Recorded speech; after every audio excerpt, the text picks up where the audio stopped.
Welcome to the YouTube video. It's good to see you. Hope that you're well and that you've known the Lord's goodness and blessing the last few days. We're continuing in our mini-series considering what it means to be a member of Christ's body and then a local expression of that in the local church. Last time we saw Jesus' example of humility in Philippians 2. Well, today we're returning to this passage and see what is the consequences of this then for our lives as God's people. So, Philippians chapter 2 is our reading, beginning in verse 1. Therefore, if you have any encouragement from being united with Christ, if any comfort from his love, if any common sharing in the Spirit, if any tenderness and compassion, then make my joy complete by being like-minded, having the same love, being one in spirit and of one mind. Do nothing out of selfish ambition or vain conceit. Rather, in humility, value others above yourselves, not looking to your own interests, but each of you to the interests of the others. In your relationships with one another, have the same mindset as Christ Jesus, who, being in very nature God, did not consider equality with God something to be used to his own advantage. Rather, he made himself nothing, by taking the very nature of a servant, being made in human likeness. And being found in appearance as a man, he humbled himself, by becoming obedient to death, even death on a cross. Therefore God exalted him to the highest place, and gave him the name that is above every name, that at the name of Jesus every knee should bow, in heaven and on earth and under the earth, and every tongue acknowledge that Jesus Christ is Lord, to the glory of God the Father. Last time I focused on those verses that describe the humility of Jesus in verses 6 to 11. In a sense, I ignored the wider context of those verses to be able to focus on the love and the character, humility of Jesus. But it is worth a step back to consider the context, especially as we consider what it means to be a member of a local church.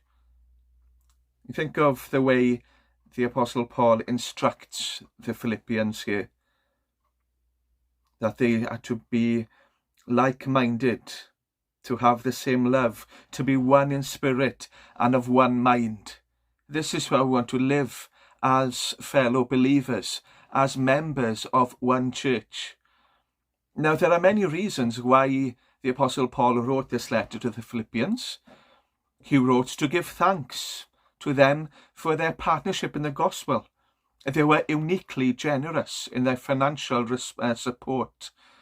Chapter 4, verses 15 to 17, not one church shared with me in the matter of giving and receiving, except you only. For even when I was in Thessalonica, you sent me aid more than once when I was in need. Not that I desire your gifts. What I desire is that more be credited to your account. He wrote to give thanks for this partnership in the gospel. He wrote to encourage them to rejoice in the Lord and not be anxious. In chapter 1, he explains that they don't need to worry about his imprisonment. He rejoices because of it. It's an opportunity to make the gospel known. And even if he should die, well, to die is to gain. In chapter 4, he tells them not to be anxious, but in every situation, by prayer and petition, to present their requests to God. He wants them to know a peace that transcends all human understanding. And there's another reason why he's written this letter. We know from chapter 4 that two women in the church have fallen out. They've had a quarrel, Iode and Syntyche. We don't know why they fell out. The old joke goes perhaps that they were church organists who'd fallen out. We don't know the nature of their argument, their quarrel. But we know that it must have been pretty dramatic for Paul to have heard about it and then to name them specifically in a letter It must have been quite a fallout. It must have been quite significant. I remember too that this church, as we learned from its foundation, was a pretty diverse group of people. They had a prison guard in their midst, a former demon-possessed slave girl, a middle-class perfume seller. Quite an unusual group, and I'm sure they would have had very different personalities and outlooks on life. It wouldn't have taken much for disunity to creep in. And so you can see why Paul encourages them to be like-minded. Euodia and Syntyche to be one-minded, the whole church to be one, to be loving. And surely, if we want to be a part of a local church, and this is our desire as well, for that church to be one, to be like-minded, to be a loving community of God's people. So he encourages this sort of unity. And it's interesting that as he wants the church to be loving and like-minded, he brings a magnifying glass on one particular virtue. It's humility. Now, I think our culture appreciates humility a bit more these days than previously. We've had all sorts of political scandals the last few years. Dominic Cummings, do you remember him? Boris Johnson, some various politicians with their arrogance and their views of others, the way that they are able to push things through. And I think people now appreciate the simple virtue of humility, of being quiet, of being dignified, of listening to people and responding to their needs wisely and lovingly. Having said that, we still live in a culture of The Apprentice and Love Island, where people are encouraged to put themselves forward, to be assertive, to sell themselves. Famously, we think of Muhammad Ali back in the 70s. I want everyone to bear witness. I am the greatest. I am the greatest thing that ever lived. I don't have a mark on my face. I must be the greatest. I show the world. I shook up the world. I'm the king of the world. Well, twin approaches there. On the one hand, people appreciate a measure of humility, and yet we have these tendencies as well to the importance of promoting ourselves and selling ourselves. Why is humility so important? Well, because healthy relationships depend on it. So he's spoken here about his joy being complete if the church is like-minded and if they are of the same love, if they are one in spirit and one mind. Humility is crucial if this unity and love is to be seen in a local church or any community. And he goes on to describe really the characteristics of humility in verses 3 and 4. Do nothing out of selfish ambition or vain conceit. Rather, in humility, value others above yourselves, not looking to your own interests, but each of you to the interests of the others. We see three aspects here that help us to understand what true humility is. First of all, a selfless attitude. Verse 3, do nothing out of selfish ambition or vain conceit. You often hear people saying that when you get married or have children, that your selfishness is revealed. Before, you only had yourself to worry about. Suddenly, you have someone else to think about. Well, Paul is saying here that we should have this attitude in general, not just when we have children or when you get married, but that we should always have this mindset of not living for ourselves, not doing anything out of selfish ambition or vain conceit, that we should search our hearts regularly.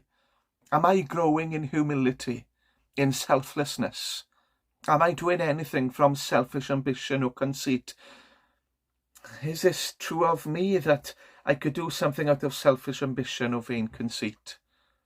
Now, conceit here means having an excessively high view of ourselves, being overly concerned about our reputation, being vain or self-indulgent.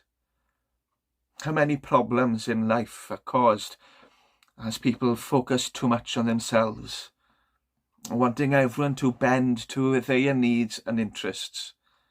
Remember James and John, they got themselves into a muddle for wanting the best seats in the kingdom next to Jesus.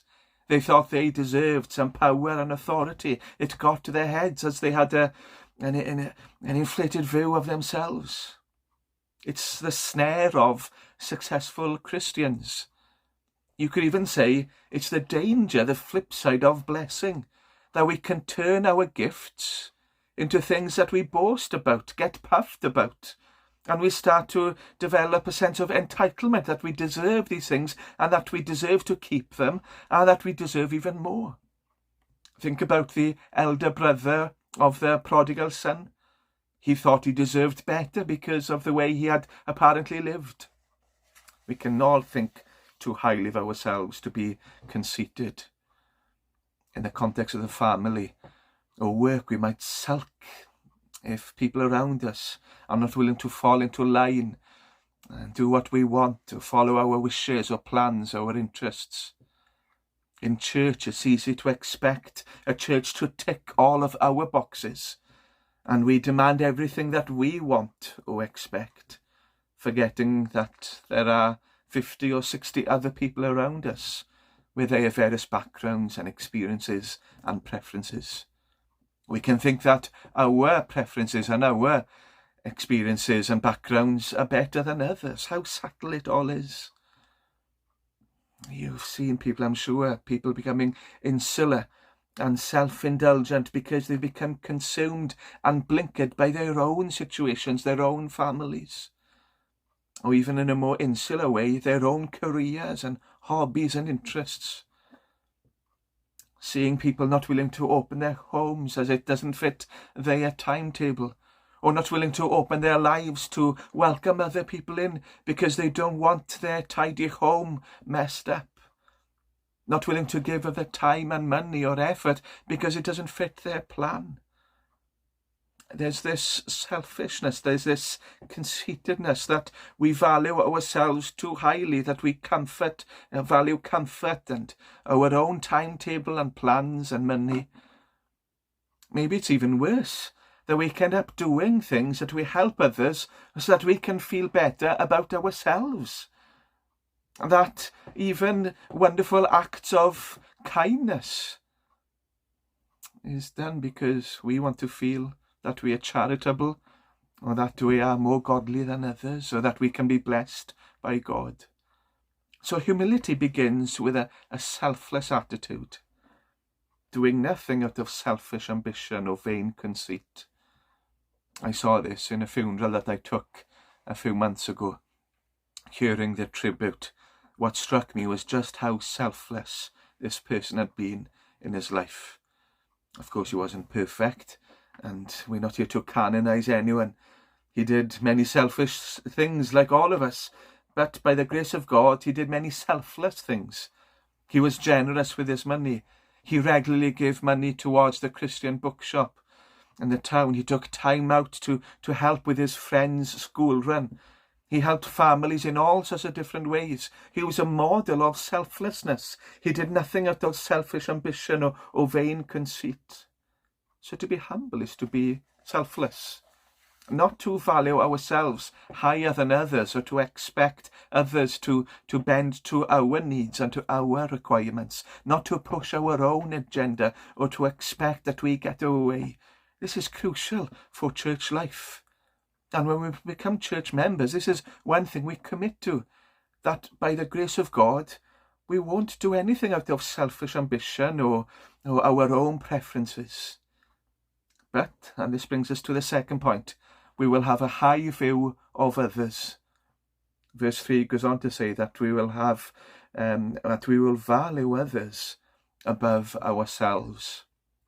Now, I don't want to name drop, but I was in school with a Welsh international rugby player. He's a top coach now, and we were quite good friends, and we played rugby together. We were in Mumbles recently with my brother and his family, and we bumped into this rugby player, my school friend. My brother didn't really know him in school. He's only seen him on TV and on the rugby pitch for the last 20 years. It was quite funny seeing my brother being star-struck by a friend of mine. His hands went all clammy and he was tongue-tied. He was a VIP for my brother, and he treated him differently. In a wedding, we stand up when the bride enters the church. Why do we do this? Well, because she's important. That's why we're all there. She's the most important person in the church. Maybe the groom, perhaps, but certainly the bride. Imagine if we just kept on talking, turning our backs to her and ignoring her, and as she walked in, it just wouldn't happen. We treat these people differently. Celebrities, sports stars, bride and groom on their wedding day. Well, Paul tells us here that we should value others above ourselves, that we should always have this attitude. Apparently in the Greek, the idea is of something rising.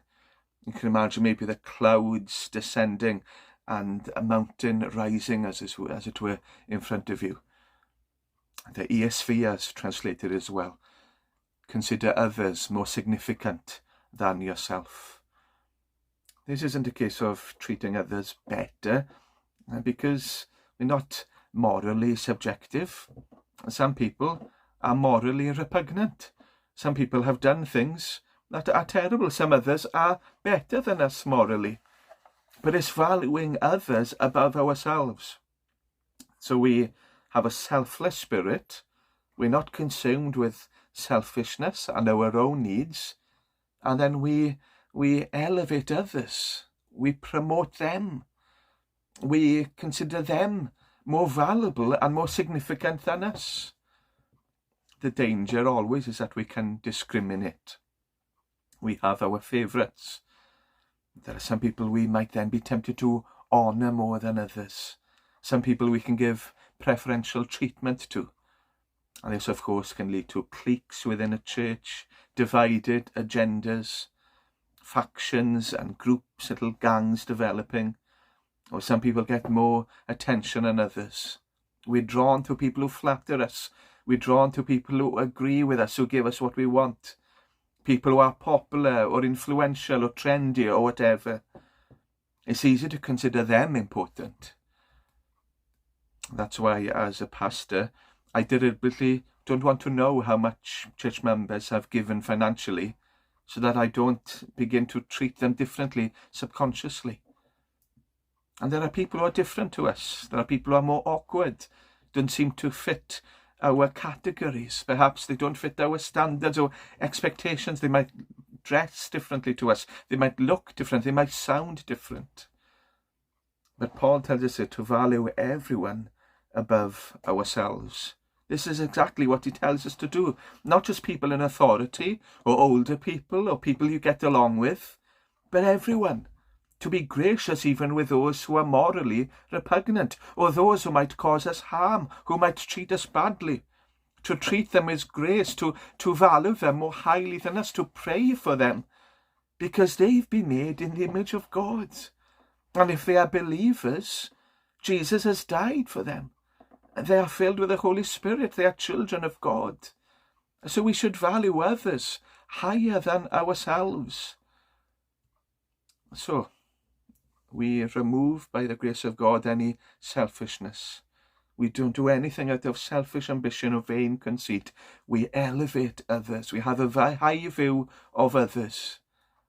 And then this leads to the third point, which is putting others' needs first.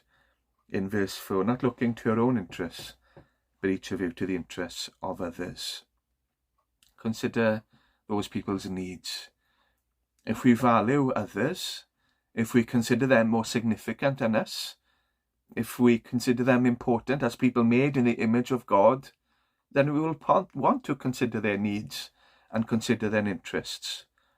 One of the illustrations I've used most often than not in my 11 years here in Pontardawe is an occasion when Kath and I were the first on a car crash. We were the first witnesses of it, and a car had turned upside down and the wheels were still turning, and we could see an older couple trapped underneath. They seemed to be okay. They hadn't been injured, but they were stuck. They were hanging upside down with their seat belts on. And there was fuel everywhere, and they'd been shopping in B&Q apparently, and there was paint everywhere. And we approached this couple, and this is generally what the wife said. Don't worry about us. I'm sure you've got enough things to do. You go ahead. As the car was upside down, as the fuel was pouring out, as they were stuck upside down, don't worry about us. You go ahead. You've got enough to do yourself.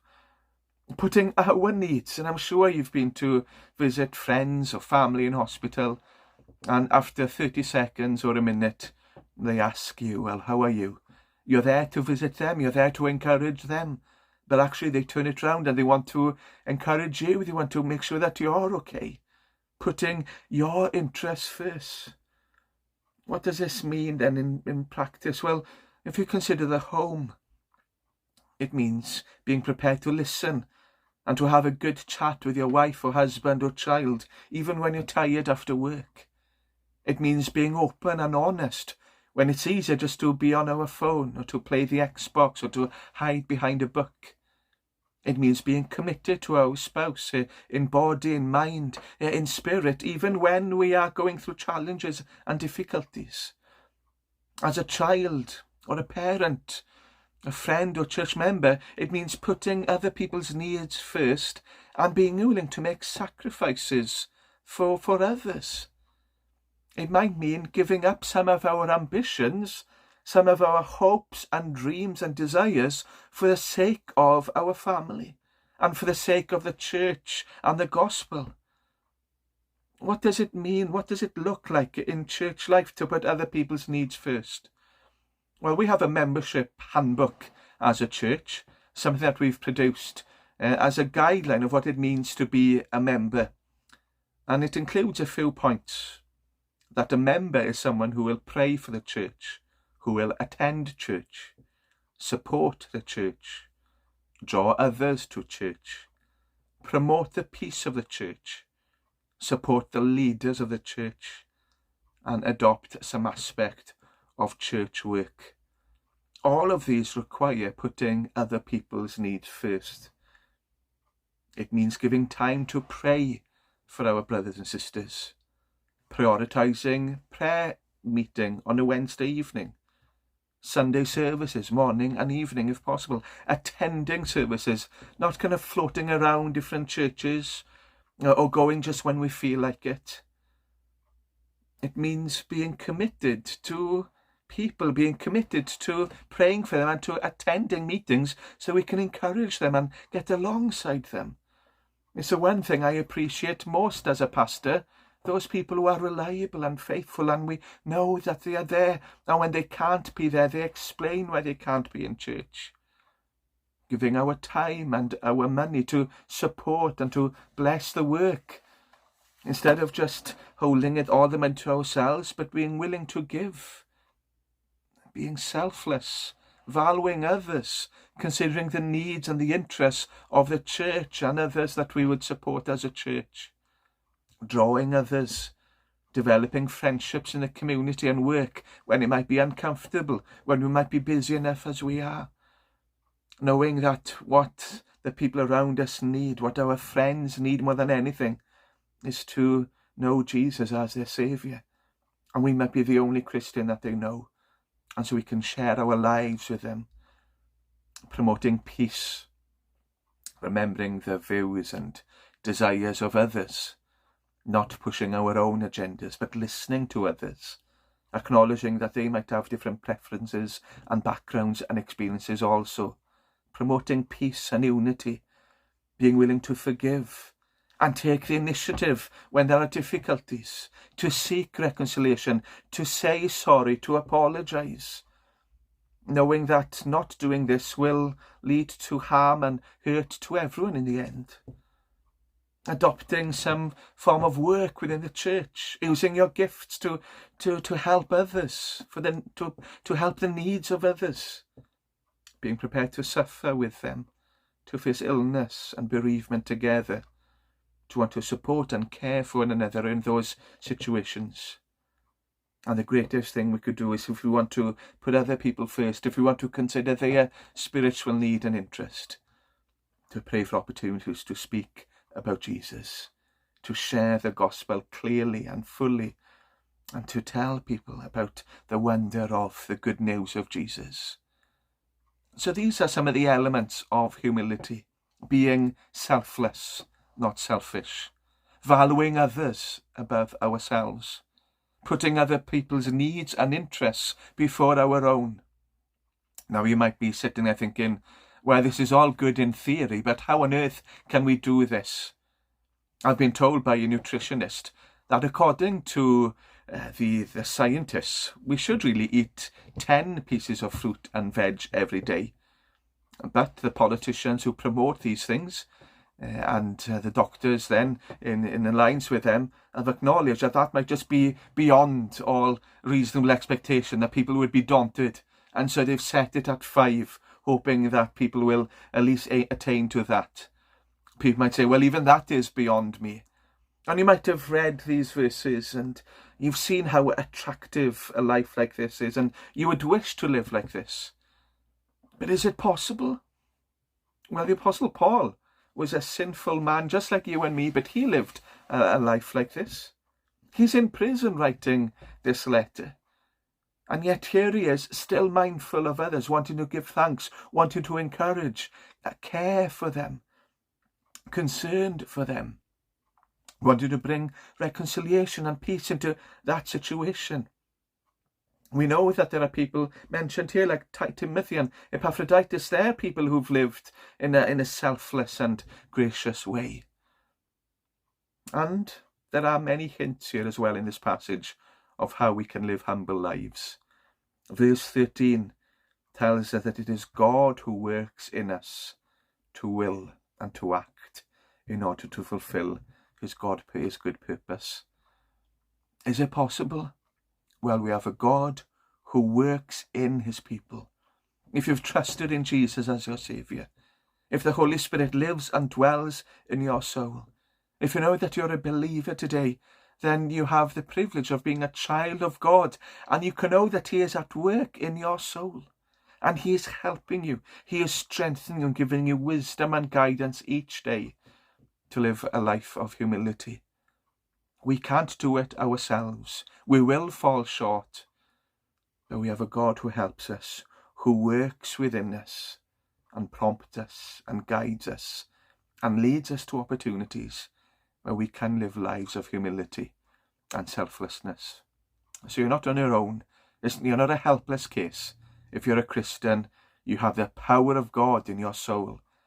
And also, as we considered last week, we have the example of Jesus himself, who did exactly this.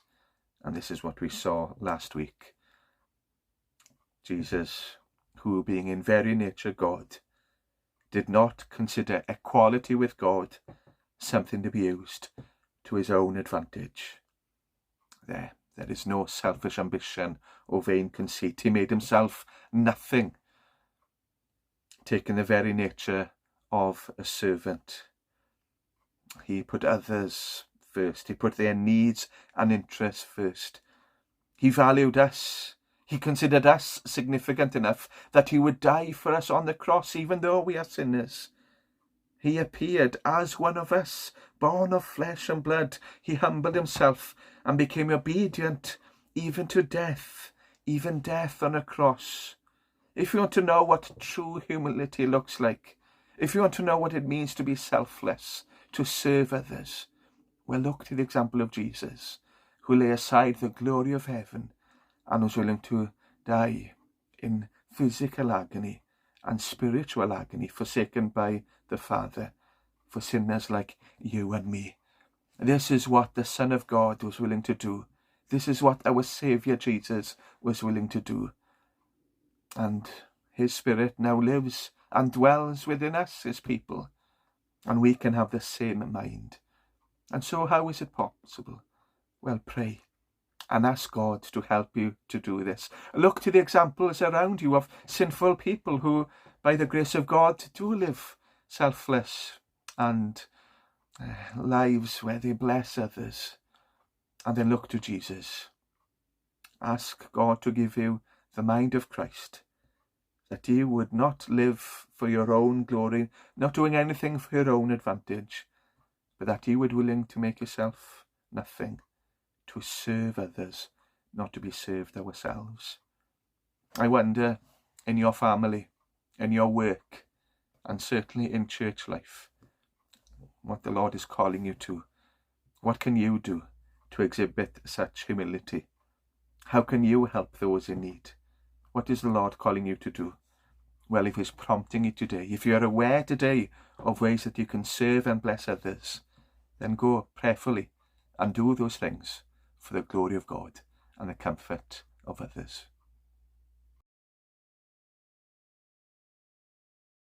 When I survey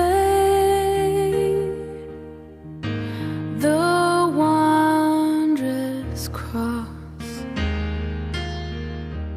on which the Prince of Glory died, my richest gain I count but loss, and pour contempt on all my pride. Forbid it, Lord, that I should boast, save in the death of Christ my God. All the vain things that charm me most, I sacrifice